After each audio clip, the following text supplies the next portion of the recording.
హర నమ పార్వతీపదే హర హర మహాదేవ హర. శ్రీ క్రోధినామ సంవత్సరంలో మిథున రాశి వారి యొక్క ఫలితాలు ఏ విధంగా ఉన్నాయో ఒక్కసారి చూద్దాం. మృగశిర నక్షత్రం 3-4 పాదాలు, ఆరుద్ర నక్షత్రం మొత్తం 4 పాదాలు, పునర్వసు నక్షత్రం 1-2-3 పాదాలు. వీరు మిథున రాశి కిందికి వస్తారు. వీరి యొక్క ఆదాయం 5, ఖర్చు కూడా 5. రాజపూజ్యం 3, అవమానం 6. అవమానం 6గా ఉంది. మరి వీరికి అన్ని గ్రహాలన్నీ కూడా చాలా చాలా బలంగా ఉన్నాయి. ఒక్క గురువు మాత్రం ద్వాదశంలో ఉన్నాడు. గురువు చిన్నపాటి సమస్యలైనా కూడా మనకు అనుగ్రహం గురువుదే ఉండాలి. కాబట్టి ఇది పెద్ద సమస్య కాదు. మిగతా గ్రహాలన్నీ కూడా బలంగా ఉన్నాయి. సంఘంలో గౌరవ మర్యాదలు కూడా పటిష్టంగా ఉంటాయి. శుభకార్యాలన్నీ కూడా చక్కగా నెరవేరుతాయి. రుణాలు ఏమున్నా కూడా అవన్నీ కూడా తీర్చేస్తారు. గృహంలో శుభకార్యాలు నెరవేరుతాయి. అలాగే బంధుమిత్ర సోదరుల యొక్క సహాయ సహకారాలు కూడా పుష్కలంగా ఉన్నాయి. వివాహం కాని వారు ఖచ్చితంగా వివాహం జరుగుతుంది. జాతక పరిశీలన ఖచ్చితంగా అవసరం. అలాగే జవాన్ల విషయానికి వస్తే కనుక జవాన్లు అధికారుల యొక్క అండదండలు అంతంత మాత్రంగానే ఉంటాయి. అంటే 90% ఖచ్చితంగా మీపైన ఉంటాయి, 10% మీ దగ్గర ఉంటాయి. ఏమైనా ప్రమోషన్స్ కోసం మీరు ఏదైనా ఫైల్ చేసినారంటే కనుక ఆ ఫైల్ పైన సిగ్నేచర్లు పెట్టినా కూడా ఓకే అన్నా కూడా అవన్నీ కూడా మర్చిపోతుంటారు అధికారులు. మీకు గురువు బాలేడు కదా, గురువు అంటే మీ పైన ఉన్నటువంటి అధికారులు కదా. ఇలాంటి చిన్న చిన్న సంఘటనలు జరుగుతుంటే వాటిని దృష్టిలో పెట్టుకొని పై అధికారులను ఎప్పుడు కూడా టచ్ చేస్తూనే ఉండాలి. వారికి జ్ఞాపకం చేస్తూనే ఉండాలి. అలా చేస్తూనే మీ పని ఖచ్చితంగా అనుకున్న పని అవుతుంది. మంచి ఉన్నత పదవులు కూడా లభిస్తాయి. గృహంలో శుభకార్యాలు నెరవేరుతాయి. అలాగే బంధుమిత్ర సోదరుల సహాయ సహకారాలు కూడా పుష్కలంగా ఉంటాయి. అలాగే రైతుల విషయానికి వస్తే కనుక వీరికి కూడా వేసిన ప్రతి పంట కూడా చేతికి అందుతుంది. అలాగే మంచి అధిక దిగుబడులు కూడా వస్తాయి. అలాగే ప్రభుత్వం నుంచి రావాల్సినటువంటి రుణాలైనా సరే, ఇంకేమైనా పథకాలైనా సరే కొద్దిపాటి ఆలస్యం జరగవచ్చు అక్కడ. ఎందుకంటే గురువు వారు మనకు బాస్ లాంటి వారు కదా. అక్కడ వారిని కాస్త మంచిగా మాట్లాడుతూ వారితో జాగ్రత్త మాట్లాడుతూ పనులు చేపించుకుంటే కనుక పనులు సక్రమంగా జరుగుతాయి. ఇంట్లో గృహంలో శుభకార్యాలు నెరవేరుతాయి. అలాగే కౌలుదారులకు కూడా ఇదే విధంగా ఉంటుంది. అలాగే ఉద్యోగస్తుల విషయానికి వస్తే కనుక వీరికి కూడా అధికారులు, మీ పైన ఉన్నటువంటి అధికారుల యొక్క ఒత్తిడి కొంతమేర ఉంటుంది పనుల్లో. మిమ్మల్ని నమ్మి మీకు కొన్ని పనులు చెప్తారు. తోటి సహోద్యోగులతో ఆ పనులన్నీ కూడా సంపూర్ణం చేస్తారు. మంచి అవార్డులు రివార్డులు వచ్చే అవకాశాలు కూడా ఉన్నాయి. మీకు నూతన భూప్రాప్తి, గృహప్రాప్తి, వాహన ప్రాప్తి కూడా పొందే అవకాశాలు కూడా మీకు పుష్కలంగా కనిపిస్తున్నాయి. అలాగే రాజకీయ నాయకుల విషయానికి వస్తే కనుక వీరికి కూడా అధిష్టానం వారికి అండదండలు 90కి 90% ఉన్నాయి. 10% కొద్దిగా సన్నగిల్లే అవకాశాలు. మీరు ఏదైనా అర్జీ పెట్టుకున్నారు, మీకు టికెట్ కానీ నామినేటెడ్ పదవుల కోసం మీరు ఆశిస్తున్నారంటే ఆ ఫైల్ వాళ్ళ దగ్గర పోయినదంటే ఒక 10% పక్క పెడతారు.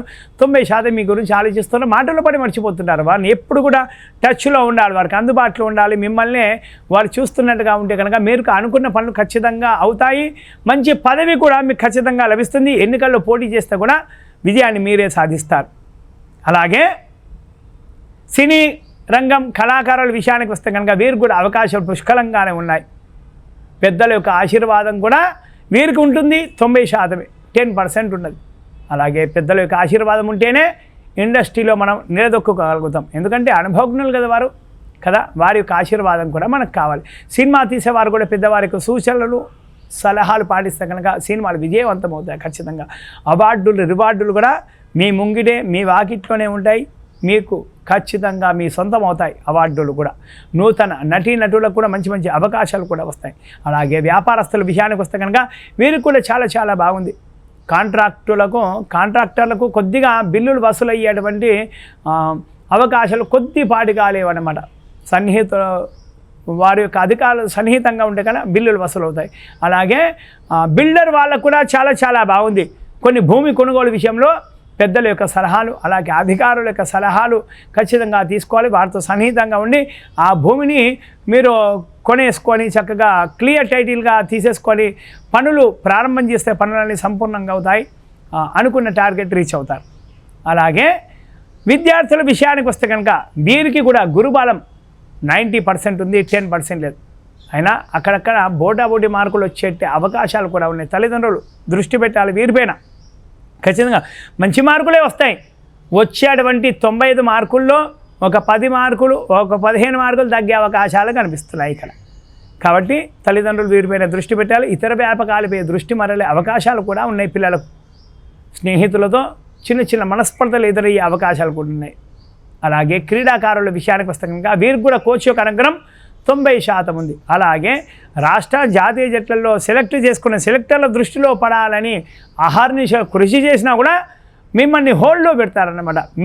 మిమ్మల్ని చూస్తారు, సరే ఇంకా వేరే వాళ్ళు కూడా బాగా ప్రాక్టీస్ చేస్తున్నారా, బాగా ఇంకా ఎలా ఉన్నారు, వారు ప్రాక్టీస్ కూడా చేద్దామని చెప్పి మిమ్మల్ని హోల్డ్లో పెడతారు. చూడగానే మిమ్మల్ని సెలెక్ట్ అయిపోవాలి కదా, అలా కాకుండా మిమ్మల్ని హోల్డ్లో పెట్టి ఇంకా వేరే వారి కోసం కూడా వెతికే ప్రయత్నాలు కూడా చేస్తారు. అలా జాప్యం కూడా జరగవచ్చు. అలా జరగకూడదు అంటే కనుక నటన మీ యొక్క శక్తి సామర్థ్యాలను ప్రదర్శించాలి, పోరాట పటిమను ప్రదర్శించాలి. అలా చేస్తే కనుక రాష్ట్ర జాతీయ జట్లలో ఖచ్చితంగా స్థానం లభిస్తుంది. అక్కడ కూడా ఖచ్చితంగా కష్టపడాలి. కష్టపడ్డారంటే కష్టే ఫలిసుకి అన్నట్లుగా మంచి రివార్డులు వస్తాయి. క్రీడాభిమానుల యొక్క గుండెలో చిరస్థాయిగా నిలిచిపోతారు. మొత్తం మీద మిథున రాశిని పరిశీలిస్తే కనుక ఒక్క గురుగ్రహం తప్ప మిగతా గ్రహాలన్నీ కూడా బలంగా ఉన్నాయి. కాబట్టి మీకు అనుకున్న పనులు అనుకున్నట్లుగా జరగాలి అంటే కనుక ప్రతి గురువారం నవగ్రహ ప్రదక్షిణ ఖచ్చితంగా చేయాలి. ప్రదక్షిణ 16 చేయాలి. 16 చేస్తే కనుక గురుగ్రహానికి అనుగ్రహ పాత్రలు అవుతారు. అలాగే మేధా దక్షిణమూర్తి, దత్తాత్రేయ స్వామి, శ్రీ లక్ష్మీ హయగ్గురుల వారి యొక్క ఏవైనా స్తోత్రాలు పారాయణ చేయాలి. ఇంకా పనులు సంపూర్ణం కాలేదు అంటే కనుక గురుగ్రహం యొక్క జపము, హోమము, దానము, గోక్షీరధర్మణం ఇలాంటి కొన్ని ఉపచారాలు చేసుకోవాలి. అలాగే బ్రాహ్మణులకు భోజనాలు పెట్టిస్తే కనుక చాలా చాలా మంచిది. వారితే ఆశీర్వాదం పొందితే కనుక చాలా చాలా మంచిది. అయినా సరే పనులు సంపూర్ణం కాబట్టి అంటే కనుక మేధా దక్షిణమూర్తి, లక్ష్మీ హయగురుల వారు, దత్తాత్రేయ స్వామి వారికి హోమము, అలాగే గోమాత సేవ చేసుకుంటే కనుక అనుకున్న పనులు అనుకున్నట్లుగా ఖచ్చితంగా తీరుతాయి. హర నమ పార్వతీపదే, హర హర మహాదేవ, హర శంభో శంకర పాహి మాం.